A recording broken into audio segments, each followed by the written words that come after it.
kailangan may managot sa mga krimen na naganap. Yung piso ng buwis na utang ninyo sa nasyonal at lokal na pamahalaan, bayaran ninyo. Actually, ang anti-corruption po, akala kasi nila ang corruption ay sa pamamagitan lamang ng pagnanakaw. Pero ang tunay na magnanakaw talaga ay 100% na pagnanakaw. Yung servisyo hindi mo maibigay sa tao. Dinideprive mo sa servisyo ang mga tao. Hindi mo sila binibigyan ng mga kailangan na paggawain ng panggobyerno, nakapokus ka pa rin sa anti-corruption. Yun po talaga ang tunay na corruption. Dahil akala natin na tuwing nakakaipon tayo ng bilyon-bilyong pera at sa pamamagitan ng savings, akala natin hindi pagnanakaw yun. Pero totoo, mas pagnanakaw po yun. Kaya dapat po, ang pera po, ginagasta po yan para paunlarin po ang buhay ng bawat Pasigueño. At hindi po dapat tinitipid yan. Ginagasta po yan. Dahil kung titipid po natin at hindi natin gagastahin, huwag na lang po tayong mga kolekta ng buwis. Dahil una, ang purpose po ng pagkolekta ng buwis ay para itulong sa mga taong wala. Diba yung your taxes are working for Your taxes are not working for you. Your taxes dapat are working for you. Kailangan maging nakakadiri yung korupsyon. Kailangan hindi siya maging katanggap-tanggap. I think unfortunately through the years, that's really what's happened. It's become accepted. Naging katanggap-tanggap siya sa atin lahat. And I think all of us are guilty here. I think and I think that's the first step. If we want to fix this, kailangan aminin natin na at some level all of us are guilty here. Hindi ibig sabihin may natanggap tayo.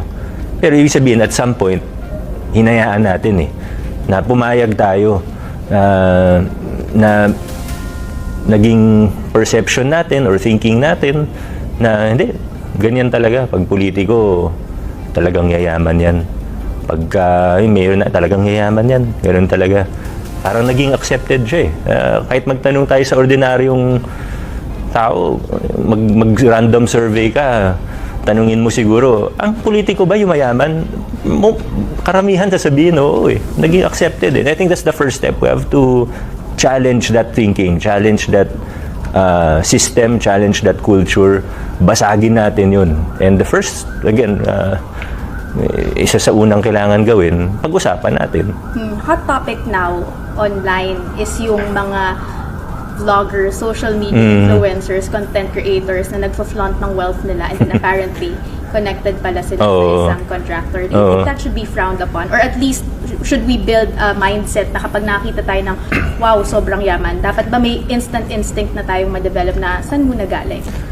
Hirap kasi wala naman masama maging mayaman kung galing yan sa maayos na paraan, kung pinaghirapan yan. Kung pinaghirapan mo o pinaghirapan ng pamilya mo yan, wala naman masama.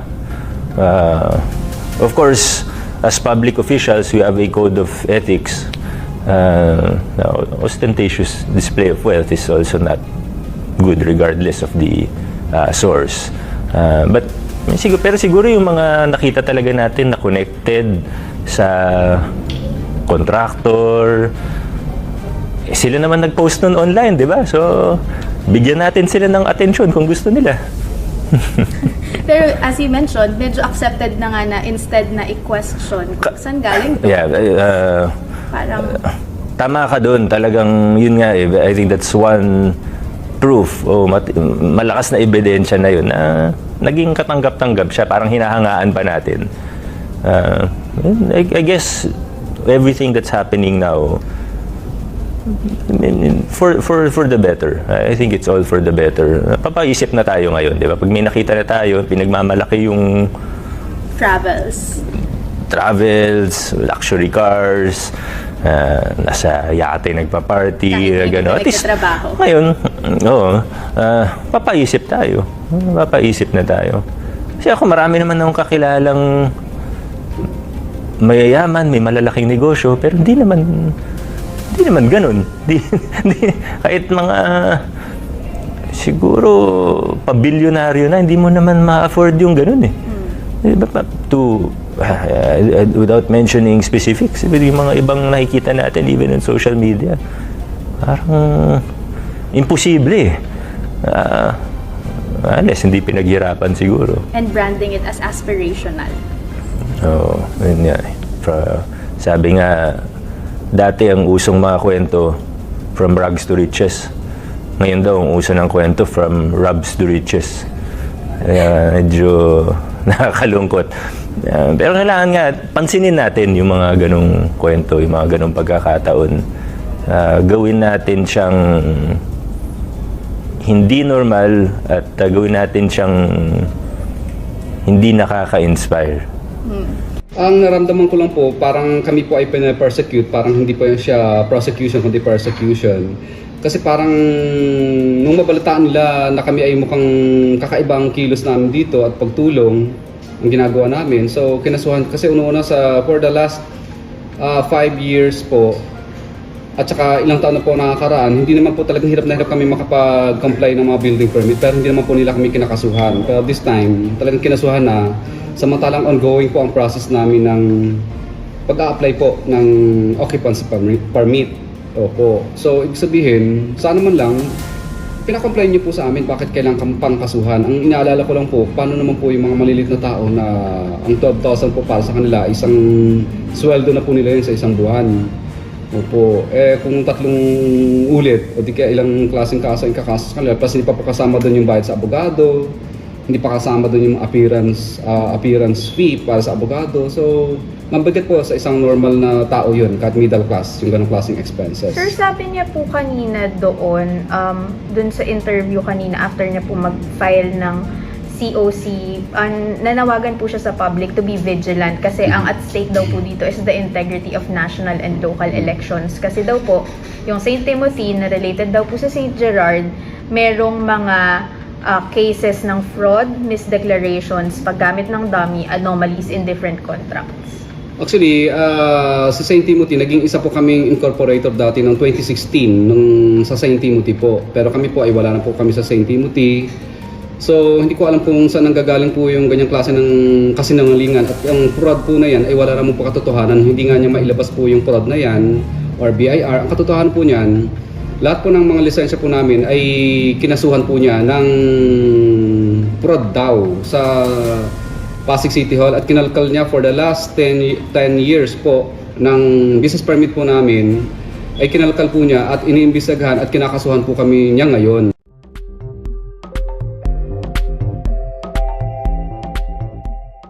Kayo po, nag-file po kayo ng 3 kaso.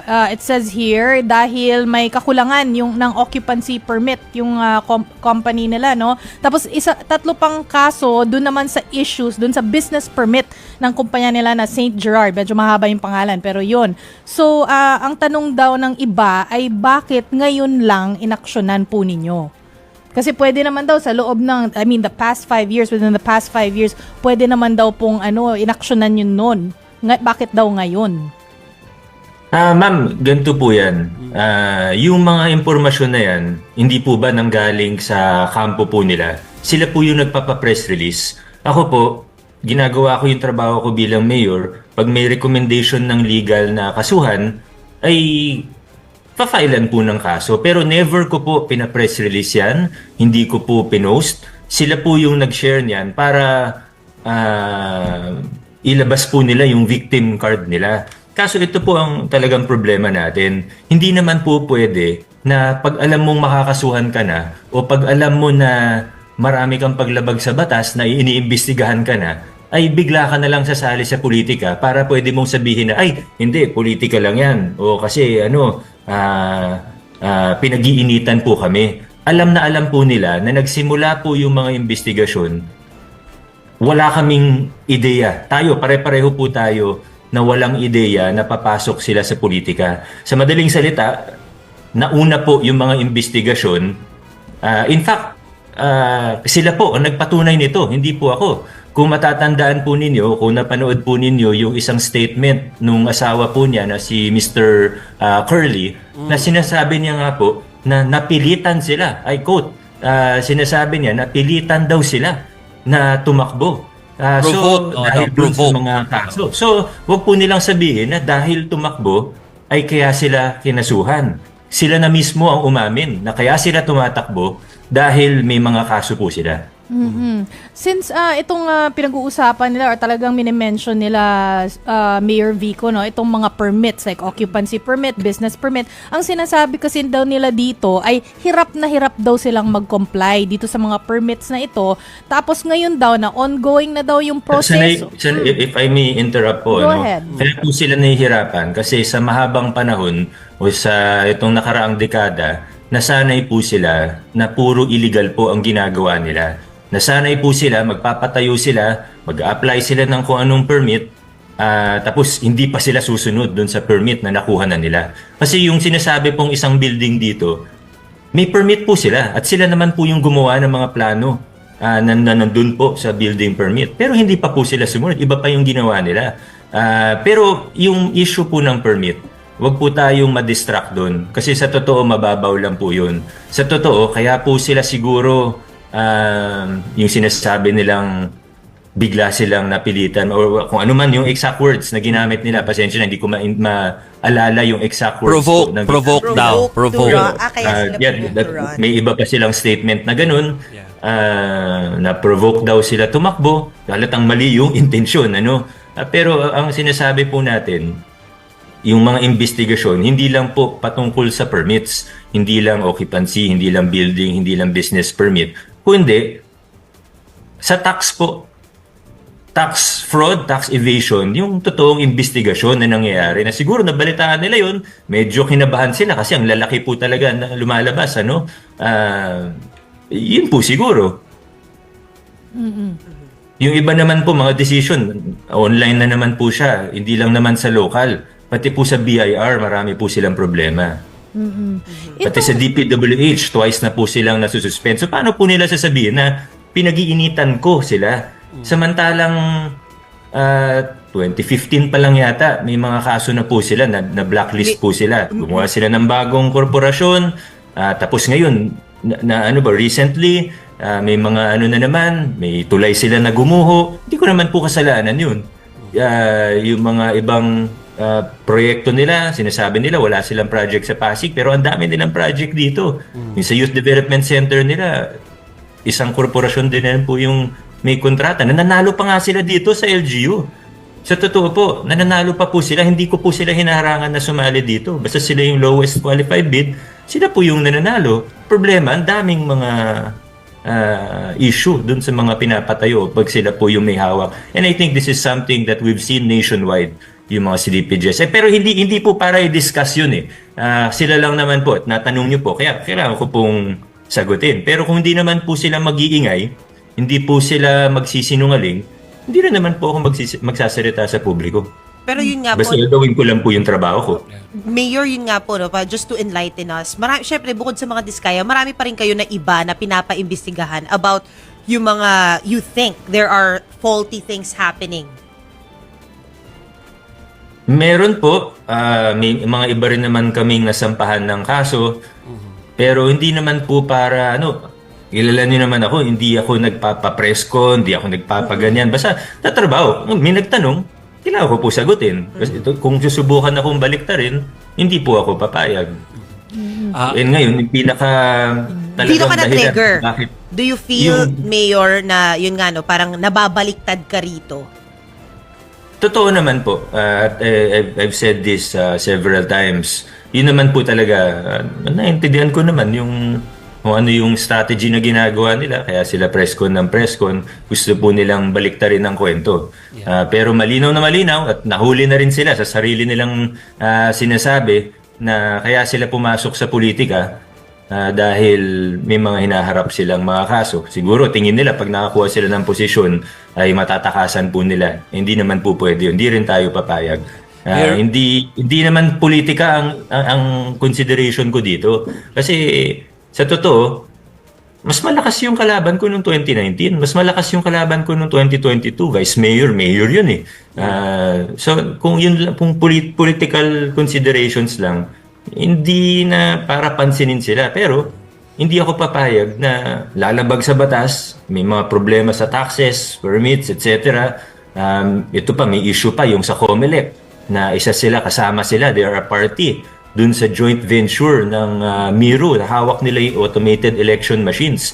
hindi tayo pwedeng pumayag na ganun-ganun na lang. Hindi tayo pwede pumayag na nilalabag ang batas, ginagawa pa nga mockery ang ating batas, pati ang ating eleksyon, tapos mananahimik po tayo. Yan lang talaga ang dahilan kung bakit nagsasalita din po ako ngayon.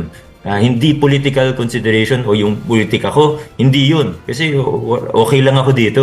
Pero hindi ako papayag na ginaganon po o binababoy po yung batas natin, ginagawang mockery ang Mayor- ating sistema dito. Mayor, sundot lang ako dun, no? Kasi na-mention nyo na nga po yung, yung kumpanya nila na involved nga dun sa vote counting machines. So, Yes. ito nga, para dun sa mga hindi nakakaalam, no? Ito yung St. Timothy Construction Corporation na parang may joint venture with Miru Systems, yung South Korean company nga na in charge dun sa ating vote counting machines, no? And you were quoted as saying, Mayor, no? Sabi mo dito, imagine being a financier contracting party for Comelec's automated election machines and running in the same elections. And you continue by saying, hindi ko maunawaan kung paano nila naiisip na okay lang yon. Ang kine-claim naman po ng side nila, yung St. Timothy Construction Corporation or STCC ay while walang kinalaman dun sa pag-develop ng vote counting machines. What is your reaction to this, Mayor? The fact is that St. Timothy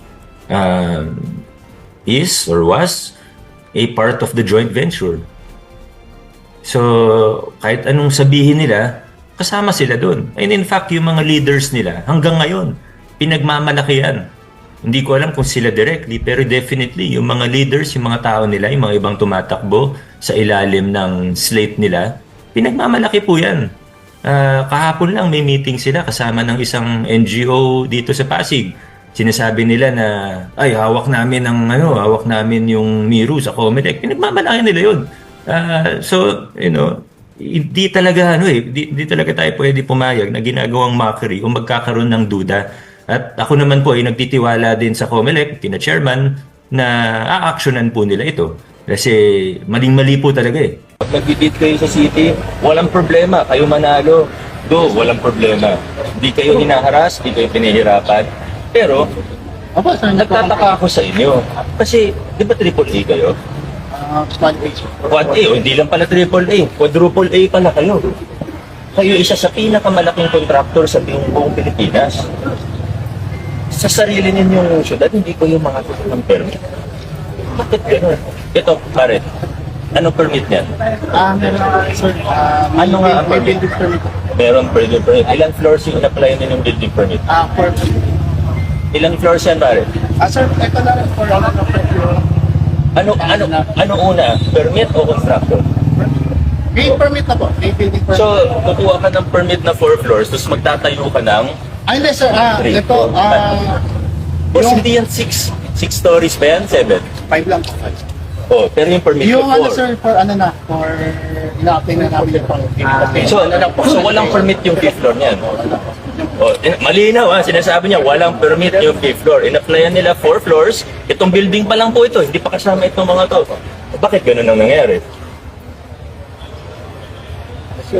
Ina-apply na po namin, sir. Pare, compliance ka, dapat marunong ka. Ano una, permit o construction? Ano na una, permit o construction? Familiar ka sa building code? Compliance officer ka? Yes. Anong offense po yun? Di ba criminal offense yun? Oh, so, ngayon, kailangan ko kayo kasuhan, kundi hindi ko ginagawa trabaho ko. Ito, may permit na to, wala? Ongoing na po, sir. Ito. Ano una dapat, pare? Construction o permit? Permit po. Dito, ano na una? Construction o permit? Construction. Oo, malinaw wala akong, di natin hinaharas do. Lumalabag kayo sa batas. Sana makarating naman sa mga owner. Sino ba owner nito? Sir, Pacifica Vizcaya. Vizcaya. Pakisabi naman, di ko sila kilala. Ha? Wala akong, hindi ito personal. Pero, nakailang sabi na kami. Nung una naman, nagsasabi kami ng maayos. Nagno-notice kami ng maayos. Pinapatawag namin kayo ng maayos. Ba't ayaw nyo tumigil? Kitang-kita lang sa sarili kong mata. Ongoing yung mga construction, pati din sa kabilang lote. Wala kayong mga permit. Bakit? Sir, ito po. Nahihirapan ba kayo sa obo? Kasi kung nahihirapan kayo, may hingi ba sa inyo ng lagay? Wala po. Wala naman. Kung meron, sumbong nyo sa akin, di ba? Kami may kasalanan noon. Sumbong nyo, aaksyonan ko yan. Pero, ito, anong dahilan? Hindi mo alam. Sino kaya makakasagot sa akin? Oo, sir, narinig niyo ba yung sinabi ko sa kanya? Bakit po ganun ang ginagawa ninyo? Sir, bilang quadruple A contractor, alam niyo ang lahat ng batas, alam niyo ang lahat ng proseso. Bakit hindi po kayo sumusunod? Ang alam ko, sir, bali, ano na lang boss namin, naayos namin yung Sir, kung ano tinanong ko sa kanya, yun din po tatanungin. Pakilala mo na kayo, sir? Harvey Solano. Ano po kayo, sir? Engineer po kayo? O engineer pa kayo, dapat kabisado niyo ang lahat. Sa batas po, ano po ang una? Construction o permit? Permit. Dito po, fifth floor natin, ano po na una? Construction o permit? Construction ang nauna. Dito po, sir, ano po na una? Construction o permit? Actually, may ongoing, pero ongoing din po yung ano. Nasaan yung permit? Ito po, sir, Hindi apply. detail. Actual permit ang pinag-uusapan natin. Sir, ganito po. Kung nag-apply kayo ng permit at nagkaroon kayo ng problema, pinahirapan kayo, mali yung proseso namin, sumbong nyo sa akin, ako mismo ang gawa ng aksyon. O kaya kasuhan nyo kami kung may mali talaga. Walang problema doon. Tama po yun. Pero, wala naman problema. Ayaw nyo lang sumunod sa batas, ay may problema tayo, sir. Hindi naman po pwede yun, engineer. Kasi malinaw. Una, ang permit sa construction. Failure to comply, failure to get a permit bago mag-construction, hindi lang po yan basta bawal. Criminal offense po yan. Krimen po yan, sir. Bilang engineer, alam nyo po yan. Hindi po ako nag-iimbento dito, alam nyo po yan. Ngayon, inaamin nyo sa akin na yung construction ng fifth floor hindi kasama sa permit ninyo. Ang construction sa buong lote na ito, walang building permit. Construction dun sa kabilang lote, wala ako nakikita ng building permit. Kasi dapat nakapaskil po yan. At inaamin ninyo na under process pa lang po siya. Dulo, ano pa lang po, demolition permit pero na. Demolition permit. Pero ito, construction, di naman demolition lang yan. Yung parking. Parking meron na rin. Ano na ba? Yan ang hindi ko maintindihan, engineer. Kasi quadruple A kayo. Hindi naman namin kayo pinahihirapan. In fact, sabi ko nga kanina kay compliance officer, may kontrata pa kaya kayo sa LGU. Tanungin niyo yung mga gumawa sa rainforest, may kontrata kayo. Walang problema. Hindi namin kayo kinakaaway, hindi namin kayo hinaharas. Kahit na yun yung laging sinasabi ng owner ninyo, hindi totoo yun. Ang problema, hindi kayo pati yung mga waiting shed, wala naman permit yun eh. Illegal yung ginagawa ninyo. Kung legal kayo, walang problema. Kaso illegal yung ginagawa ninyo. Criminal offense ang ginagawa ninyo. Kaya may problema tayo. Naintindihan po ninyo, engineer. Makakarating po ba sa owner natin? Wala ang problema eh. Kaso gumagawa kayo ng illegal. At hindi ko talaga maunawaan kasi bilang quadruple A contractor, bakit naman sa madaling i-comply, hindi nyo pa i-comply? Hindi ko maintindihan talaga. Ano kaya ang dahilan? Nasanay lang talaga na gano'n? Hindi naman po. Kasi yung mga revisions po sa plano, hindi po kasi ito Revision ng plano, wala pa nga. Nauuna yung construction nyo sa application eh. Wala naman excuse. Papagawa ako ng 4-story building. Kukuha ako ng permit, 4 stories. Okay naman. Tapos i-construct ko 5-6 floors. Ano yun? Kaya sumunod tayo sa batas. Lalo na ang malalaki dapat sumusunod sa batas. Tamang excuse eh. Hindi naman mahirap. Negosyo nyo yan eh. Buti kung iba yung negosyo ninyo. Maintindihan ko ba? Baka hindi kabisado. Paano hindi nyo kabisado? Quadruple A contractor kayo. Tapos, gagamitin nyo sa politika. Sasabihin nyo, hinaharas. Hindi. Sumunod tayo sa batas. Kahit kaibigan ko pa yan, kahit sarili ko pang pamilya yan, pag hindi sumusunod, kailangan mag-comply. Ayaw mag-comply, matigas ang mukha, kakasuhan namin. Ano gusto niyo mangyari ngayon? Kasi pinapatigil na po namin. Patigil namin po muna yung... Kung hindi ko papapuntahan. Kung hindi ko papuntahan mismo, hindi pa kayo titigil eh. Kasi napapuntahan ko na to. Pero kita ng sarili kong mata nung dumaan ako, may gumagawa. Kahit ako mismo tumistigo sa korte, okay lang. Hindi ko talaga maintindihan. Sana makarating sa owners natin. Kasi pinahinto na kayo eh. Hindi pa rin kayo huminto. Hindi nyo nire-respeto ang batas. Huwag nyo akong ako hindi ko kailangan na respeto ninyo, pero respetuhin yung batas. Pangalawa, ang pamahalaan natin. Kasi may notice na eh. Nasabihan na kayo. Buti kung patulog-tulog kami, hindi namin pinapansin. O sige, ibang kaso yun. Pero hindi. Sinabihan na naman kayo. Anyway, yun muna. Sana makarating sa owner natin. Wala tayong pinahihirapan. In fact, ako na nagsasabi, kung magkaroon kayo ng problema sa building official, kung lehitimo, legal,